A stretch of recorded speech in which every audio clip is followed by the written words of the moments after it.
केवल पांच भौतिक शरीर बना लेते, कपड़े मात्र बना लेते, और कहीं स्वभाव वैसा ना होता तो पकड़े जाते। अरे पहले तो हमारा बच्चा बड़ा सुशील था, पर आजकल बड़ा उद्दंड हो गया। तो स्वभाव भी तो वही होना चाहिए, वही शील स्वभाव, वही अवस्था, वही प्रकृति, वही विचारधारा। माने सूक्ष्माति सूक्ष्म कोई कितना भी चिंतन करे, विचार करे, और तो और यदि अंगूठा भी लगावे तो रेखा भी वही। इतनी बारीकी भगवान ने ब्रजवासियों की तद्वत बनाई। स्वयं विधाता ब्रह्मा जी भी चक्कर में पड़ गए कि असली कौन से है। तो स्वयं विशेषज्ञ जब नहीं पकड़ पा रहा तो सर्वसाधारण कोई क्या पकड़ पाएगा। 2-4 घंटे के लिए नहीं बने, 1 वर्ष पर्यंत नित्य भगवान ब्रजवासी बने और बछड़े बने, अपने घर भी आ रहे हैं और वन में भी जा रहे हैं। अरे औरों की तो चले क्या, स्वयं भगवान के बड़े भाई संकर्षण बलराम जी भी नहीं समझ पाए। 1 साल के बाद बलराम जी की समझ में बात आई। वो भी कब? मैया का आदेश था बछड़ा ज्यादा दूर तक चराने मत जाना, पर आज बछड़े चराते भगवान दूर निकल गए। तो गोवर्धन के शिखर पर जो गाय चल रही थी, उन गायों ने जब अपने नन्हे नन्हे बछड़ों को अपने पास आते देखा तो वात्सल्य की अधिकता में सब मुंह उठा के दौड़ पड़ी।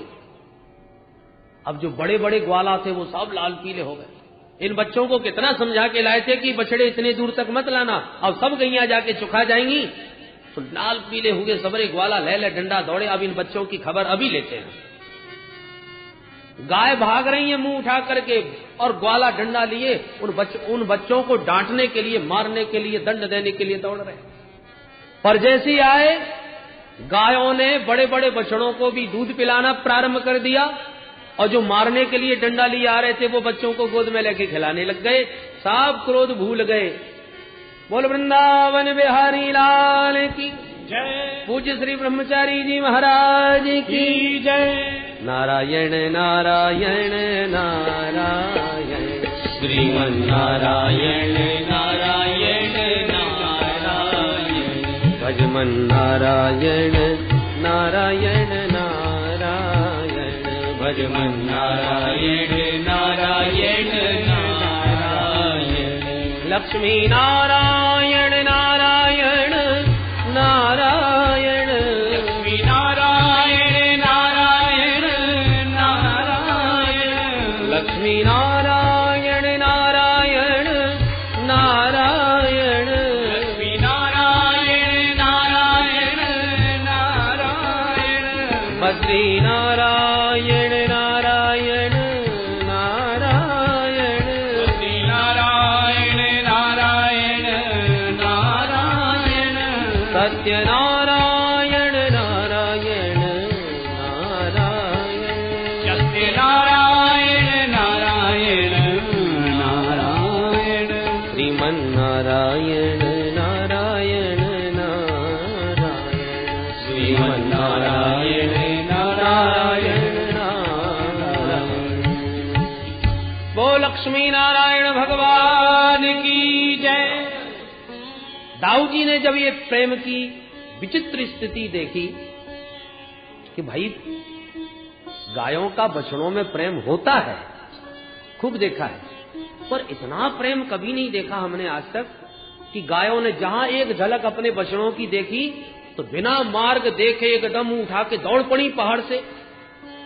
और जो ब्रजवासी क्रोध में भर गए थे कि इन बच्चों को अभी देखते हैं, और जहां अपने बच्चों को देखा तो डंडा फेंक के सबको गोदी में खिलाने लगे, प्यार दुलार देने लगे।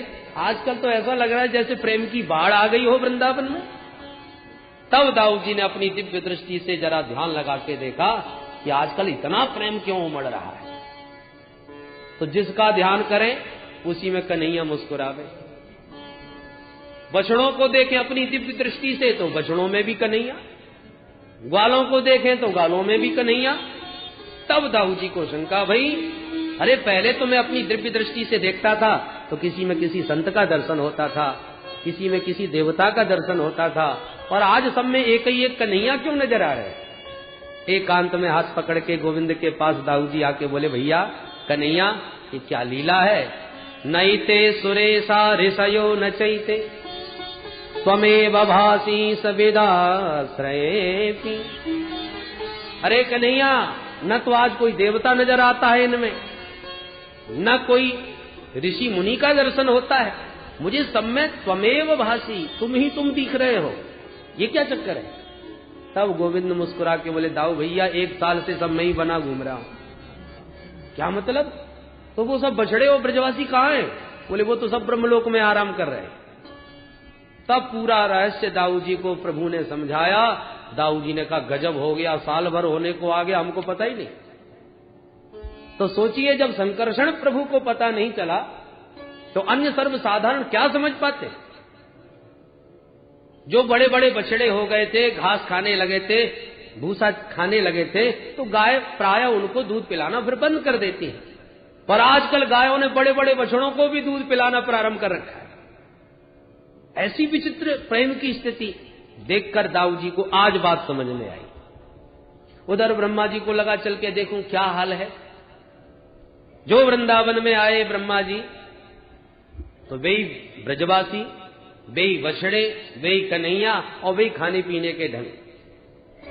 ब्रह्मा जी के चारों सिर चक्कर खाए गए। राम राम, ये तो सब मैं अभी अभी सुला के आया हूं ब्रह्मलोक में, तो ये नीचे कैसे आए गए?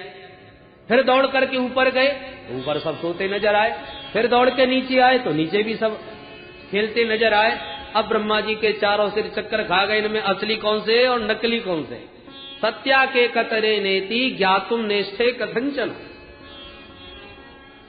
ओहो, समझ गया समझ गया, ये चमत्कार प्रभु नारायण के अतिरिक्त कोई नहीं दिखा सकता। इसका मतलब श्री कृष्ण साक्षात परमात्मा है।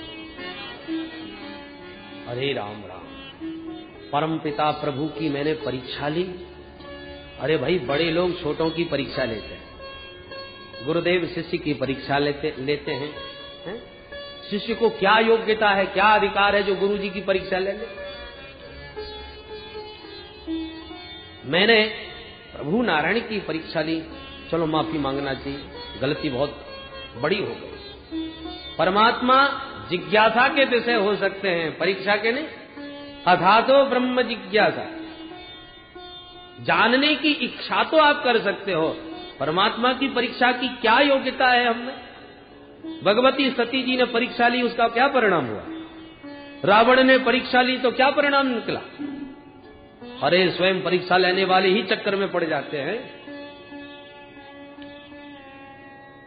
ब्रह्मा जी तुरंत वापस पहुंचे। हमारे ब्रजवासी इस पर एक बड़ा सुंदर भाव देते, बोले ब्रह्मा जी जब वापस पहुंचे ब्रह्मलोक में, तब तक भगवान ने क्या लीला रची कि स्वयं ब्रह्मा बन के ब्रह्मलोक में जा पहुंचे और द्वारपालों को बुला के कहा, सुनो आजकल बहरूपिया बहुत घूम रहे हैं, कदाचित कोई हमारी वेशभूषा में कोई बन ठन के आ जाए तो तुम लोग धोखा मत खा जाना।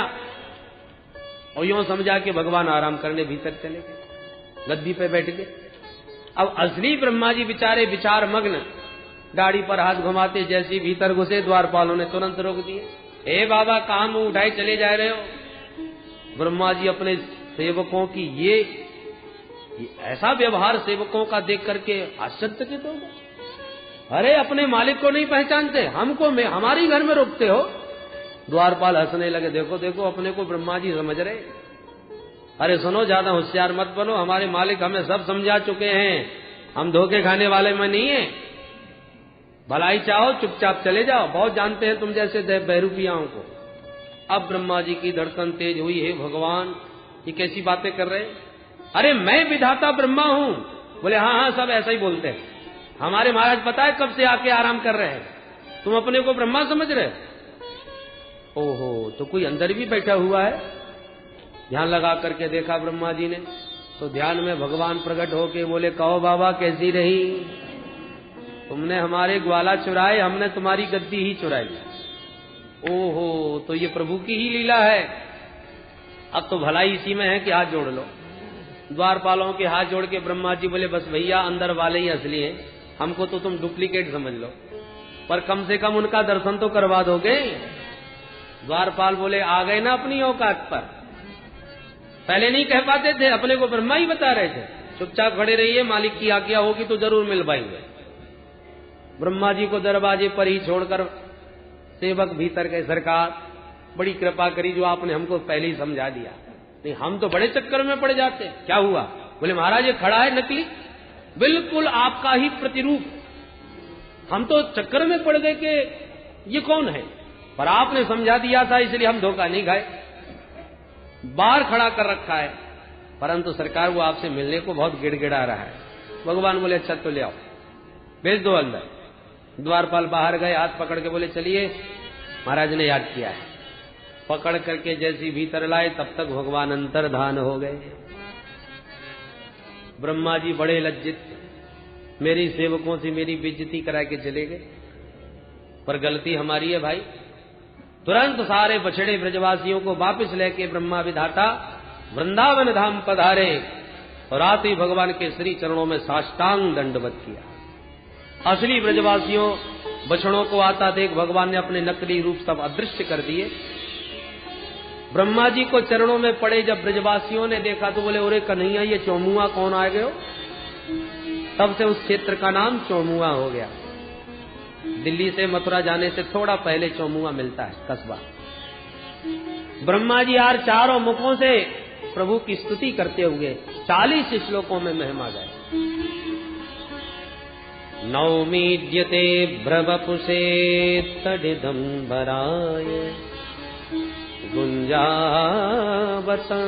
परिपे छल सन्मुखाय वन्यस्रजे कवलवेत्र विषाण वेणु लक्ष्मस्त्रिये मृदुपदे पशुपांगजाय। हे ईड्य ते नौमी, हे स्तुति करने योग्य प्रभो मैं आपको बारंबार प्रणाम करता हूं। ते अभ्रवपु से, आपका यो श्याम बपू है, ये श्याम रंग जो है ये अनंत का वाचक है। जल की अथाह राशि सागर देखो नीला नीला सा नजर आएगा। आकाश की अनंत गहराई को ध्यान से देखो नीला नीला नजर आएगा। तो जैसे आकाश अनंत है इसलिए नीला है, जल की राशि अनंत है इसलिए नीली है, ऐसी भगवान सगुण साकार विग्रह धारण करके भी अनंत है इसलिए भगवान का नील वर्ण है। नील सरोरोह नीलमणि नील नीरधर्ष्या नीलाम्बुजस्यामल कोमला, ये नीलिमा भगवान। अभ्रवपु से तडित अंबराय, इस दिव्य नीलमणि की कांति के ऊपर पीत पीतांबर जो दमक रहा है भगवान के, ऐसे लग रहा है जैसे नीले नीले मेघमंडलों में बिजली चमक रही है।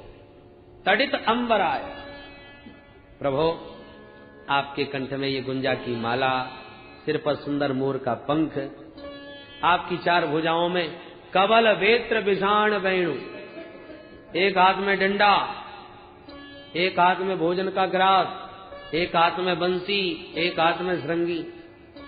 ये आपका गोप वेश कितना अद्भुत है।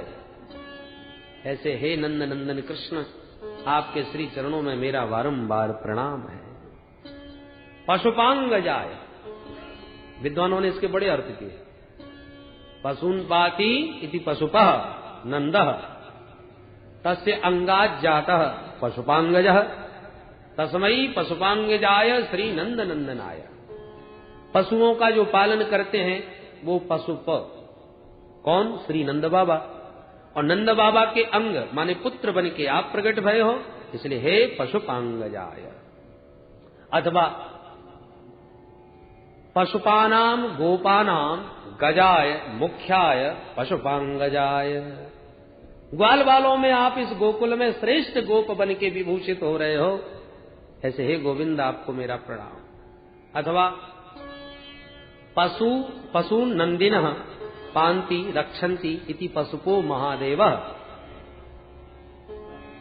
नंदी का जो पालन करे वो भगवान शिव पशुप, और पशुपः शिवः यस्य अंगात हृदयात जातः, वो भगवान शिव जिनके हृदय हैं। शिवस्य हृदयम विष्णु विष्णोश्च हृदयम शिव, तो भगवान शिव जिनके अंग हैं, हृदय हैं, ऐसे हे श्री नारायण प्रभु आपको मेरा बारंबार प्रणाम है। अथवा पशून अज्ञानिनः पांति रक्षन्ति इति पशुको ब्राह्मणः। अज्ञानियों को, पशुतुल्य प्राणियों को जो धर्म का उपदेश दे करके जीवन का मार्ग प्रशस्त करते हैं, ऐसे पशुप हैं ब्राह्मण। पशुपः ब्राह्मणः यस्य अंगात मुखात जातः। वो ब्राह्मण जिनके श्री मुख से प्रकट भय है, ऐसे हे पशुपांगजाय श्री विराट पुरुषाय। विराट भगवान के मुख से ब्राह्मणों का जन्म हुआ है। ब्राह्मणो झमुखमासी। इस प्रकार से भगवती सरस्वती जिन ब्रह्मा जी की वाणी में विराजमान है, अनेकार्थक भगवान की अद्भुत स्तुति श्री ब्रह्मा जी महाराज ने की।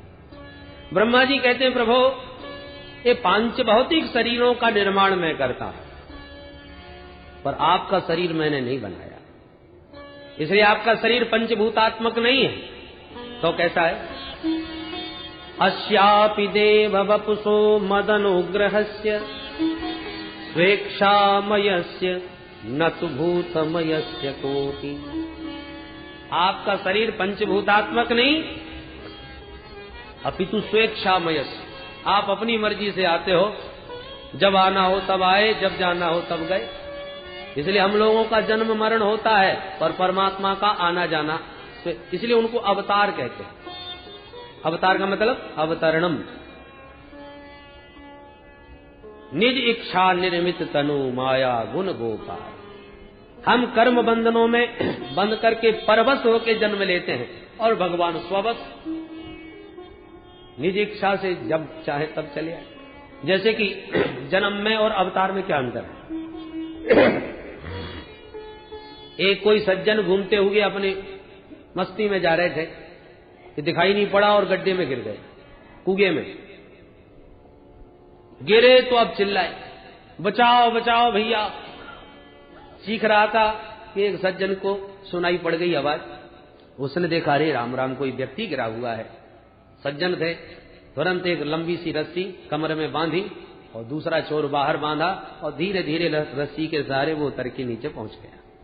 भैया पकड़ा अपना हाथ, संभाल के उसे पकड़ने। तब तक हल्ला मच गया, तमाम लोग आ गए। अरे गिर पड़ा, कोई गिर पड़ा कुआं में। जब कुएं में झांक करके देखा, एक बोला एक नहीं गिरा, दो गिरे हैं, देखो दो चमक रहे हैं, दो। तो एक समझदार ने कहा, नहीं दो नहीं गिरे, एक गिरा है एक उतरा है, और दोनों में अंतर हो गया। कुएं में दोनों है, पर एक गिर के पहुंचा है, दूसरा उतर के पहुंचा है। कितना बड़ा अंतर है। जो गिरा है वो घबराया हुआ है, चोट खाया हुआ है, घबराया हुआ चिल्ला रहा है, आर्त है। पर जो उतरा है उसे कोई डर नहीं, कोई भय नहीं, कोई कष्ट नहीं, क्योंकि अपनी स्वेच्छा से उतर के गया, जबरदस्ती थोड़ी। उसी प्रकार संसार है एक भवकूप, और हम समस्त जीव प्रमादवश कर्मों के बंधनों में बंध करके बेबस होकर के गिरे, इसलिए घबराए हुए हैं, आर्त होके पुकार रहे, हे प्रभु उबारो इस कुएं से बाहर। तो आर्त अपने भक्तों को जब पुकारते हुए प्रभु देखते हैं, तो भगवान अपनी करुणा के वशीभूत होकर के अपनी भगवत्ता को, सत्ता को छोड़कर अपनी इच्छा से उतर करके इस भवकूप में आते हैं। इसी का नाम अवतार है, अवतरणम। भगवान अपनी स्वेच्छा से उतर के आए हैं इस धराधाम पर। काय के लिए आए हैं? कि भवकूप में पड़े हुए प्राणियों का उद्धार करने के लिए। बोल भक्तवत्सल भगवान। भगवान के दिव्य मनोहर रूप को देखकर, उनकी छटा को देखकर और उनकी लीलाओं का गान करके सुन के अनंत काल तक जीवों का उद्धार होता रहता है। इसलिए भगवान का अवतार होता है। यदि वो केवल निर्गुण निराकार की सत्ता में होता तो फिर संसारी लोग उसके प्रति आकर्षित कैसे होते। इसलिए वो कहता है कि तुम रूप के रसिक हो तो मेरे समान सुंदर कौन हो सकता है। ये जो इंद्रियां हैं, जो विषयों की रसिक हैं, भगवान इसलिए स्वयं लीला पुरुषोत्तम कृष्ण बन के आए हैं, छैल छबीले नट नागर कृष्ण, कि विषयासक्त जीव के इंद्रियों का रस मेरे द्वारा प्राप्त होगा। मोड़ने की आवश्यकता है। अब तो नेत्र रूप के रसिक हैं तो गोविंद का रूप देखो, कान सुनने के रसिक हैं तो गोविंद के कथामृत का पान करो, वाणी यदि बोलना ही चाहती है तो गोविंद के गुणानुवातों का गायन करो। इसलिए भगवान का अवतार होता है। इसलिए गोस्वामी जी ने प्रभु श्री रामभद्र के जन्म काल में एक संकेत दिया कि राम जी का अवतार हुआ है। काय के लिए हुआ है? कि भक्त लोग गावे, देखे और उस छवि को हृदयंगम करके फिर दोबारा इस कुएं में न गिरे। यह चरित जे गावहि हरिपद पावहि तेन परये भव रूपा। यह चरित जे गावहि हरिपद पावहि तेन परये भव रूपा। तेन परये भव रूपा। तेन परये भव रूपा। जो भगवान के चरित्रों को गाते हैं, उनकी लीलाओं का आनंद लेते हैं, वो फिर भवकूप में दोबारा नहीं गिरते। तो ब्रह्मा जी कह रहे हैं, महाराज स्वेच्छामयस्य न तो भूतमयस्य कोपी। आपका शरीर पंच भौतिक नहीं अपितु स्वेच्छा से आपका आना हुआ है धराधाम पर। हमारे शरीर में दो विभाग हैं, देह और देही। परमात्मा के शरीर में ये विभाग नहीं। देह देहि विभागोयम ईश्वरे नैव विद्यते।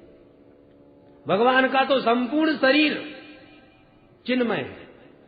हमारे अंदर हमारा शरीर तो पंच भौतिक है, इसके अंदर हमारा चैतन्य आत्मा विराजमान है, पर परमात्मा का संपूर्ण विग्रह ही चैतन्य है। चिदानंदमय देह तुम्हारी, वहां कोई पंच भौतिक विकार नहीं है।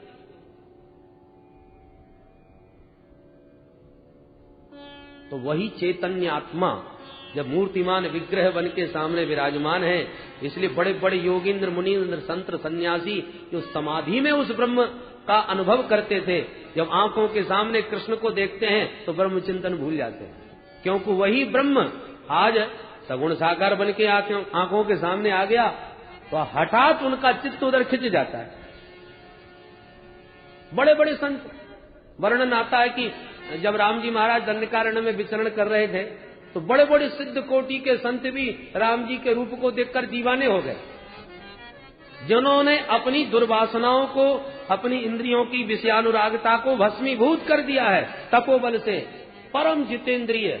पर राम जी को जब देखते हैं तो सब कुछ भूल जाते हैं, चित्त आकर्षित हुए बिना रहता नहीं, क्योंकि जिस ब्रह्म का चिंतन करते हैं वही ब्रह्म तो आज सन्मुख आ गया आंखों के सामने, तो आकर्षित हुए बिना कैसे रह सकते थे। वे ही बड़े बड़े तपस्वी महात्मा सब ब्रज की गोपियां बन करके आ गए, उसी रस का रसास्वादन करने के लिए महाराज के माध्यम से। ब्रह्मा जी कहते हैं, प्रभु जो प्राणी अपने जीवन में तीन बातों को उतार ले वो संसार में रहता हुआ भी जीवन मुक्त हो जाता है। वो तीन बातें कौन सी हैं? हमारे पूज्यपाद श्री स्वामी विष्णु आश्रम जी महाराज, एक बार उनसे पूछा गया कि आपको भागवत का सबसे सुंदर श्लोक कौन सा लगता है, तो महाराज श्री ने यही श्लोक गुनगुनाया।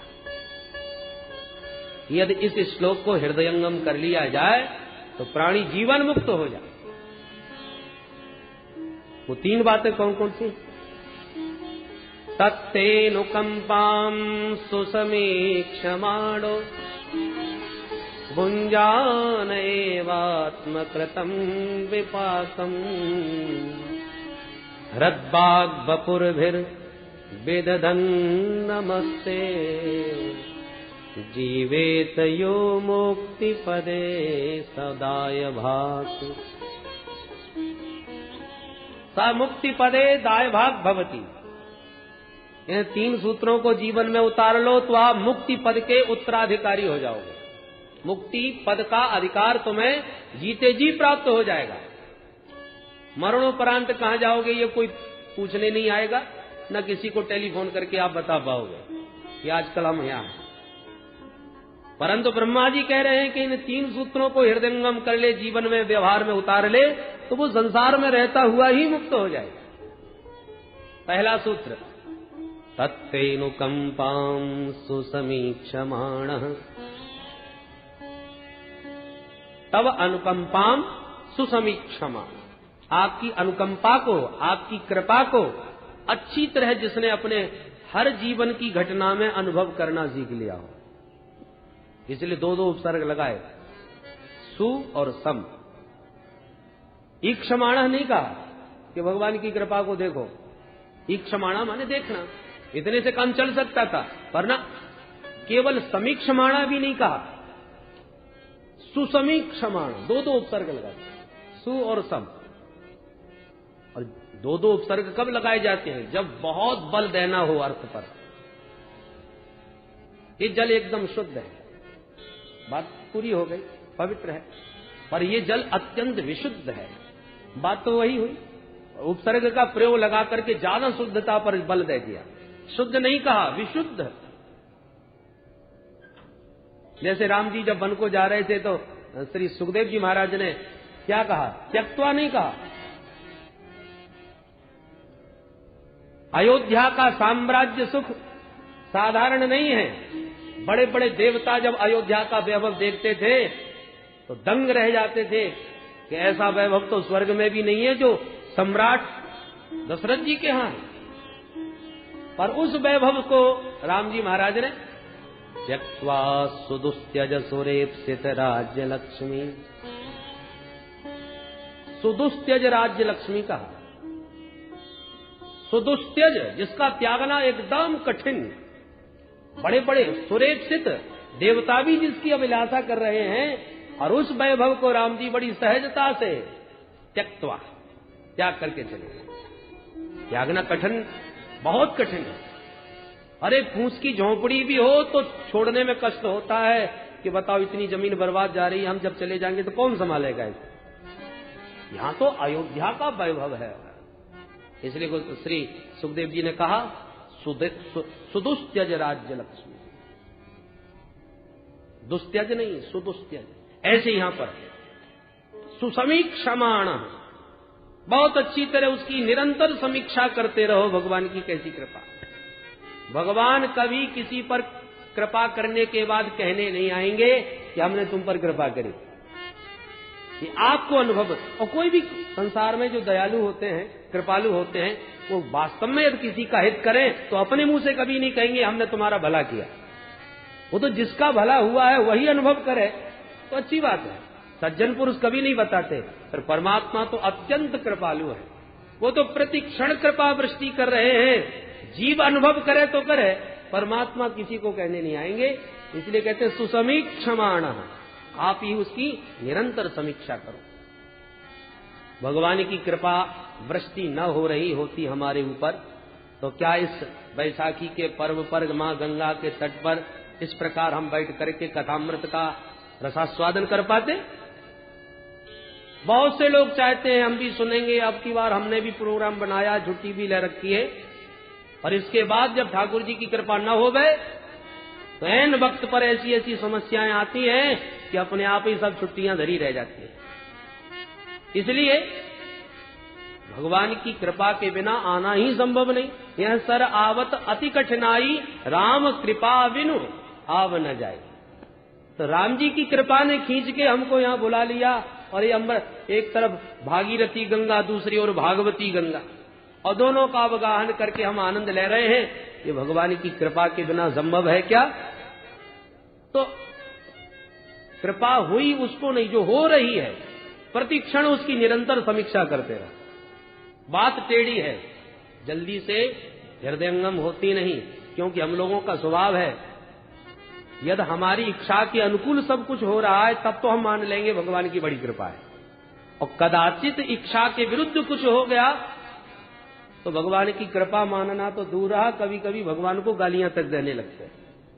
ऐसे कई लोगों को देखा है, वो भजन कर रहे हैं, पूजन कर रहे हैं, ठाकुर सेवा भी चल रही है, और कुछ ऐसी कोई दुर्घटना हो गई दुर्दैव से तो कई लोग तो ठाकुर जी को यमुना जी में बहा जाते हैं।